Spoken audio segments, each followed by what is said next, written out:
आज आपण भोगीची भाजी करूया। त्याच्यासाठी हे एवढं सगळं साहित्य लागणार आहे। सगळ्या भाज्या घ्यायच्या आहेत आणि तीळ पण घ्यायचे आहे, शेंगदाणे पण घ्यायचे आहेत, कूट पण लागणार आहे। हरभरा, पावटा, वांग, शेंगदाणे, वाटाणा, गाजर आपण फूल घेतलेले नाही, म्हणजे शेंगा घेतलेल्या नाही। आता आपण फोडणी करून घेऊया नेहमीप्रमाणे।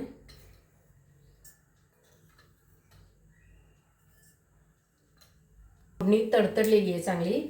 आपण त्याच्यामध्ये तीळ घातलेले आहेत बरं का, भाजलेले नाही, भाजून ठेवलेले आहेत पण त्यात घातलेले आहेत तीळ। आता त्याच्यामध्ये पावटा टाकायचा आहे, त्याच्यानंतर वांगी, हरभरा, वाटाणा, शेंगदाणे आणि गाजर।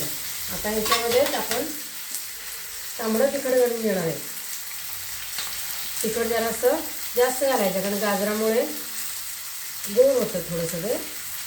त्याच्यानंतर गोडा मसाला किंवा धने जिऱ्याची पावडर आणि चवीपुरतं मीठ। आता हे सगळं हलवून घ्यायचं। पण काय करतात, त्याच्यात खोबरं, जिरे, पुन्हा हे सगळं भाजतात, तीळ वगैरे, कांदा, आणि मग त्याच्यामध्ये मिक्सरमधून काढून घालतात पेस्ट केल्यासारखं। आता याच्यात मी कोथिंबीर घातलेली आहे आणि शेंगदाण्याचं कूट एकदा हलवून घेते सगळं। आता त्याचा आत्ताच इतका वास छान येतो की नाही, की मसाला वगैरे टाकलेला नाही आहे जास्त तरीसुद्धा। खेडेगावात करतानाही अशीच करतात, त्यात बाकीचं वाटण वगैरे काहीही घालत नाहीत। आता मी ह्याच्या पाणी घालून घेते आणि झाकण ठेवून चांगले 5 मिनिटं वाफ येऊन द्यायची त्याला।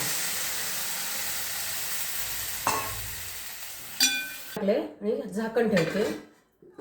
झाकण काढून त्यातलं पाणी आटलंय का आणि शिजले का बघूया।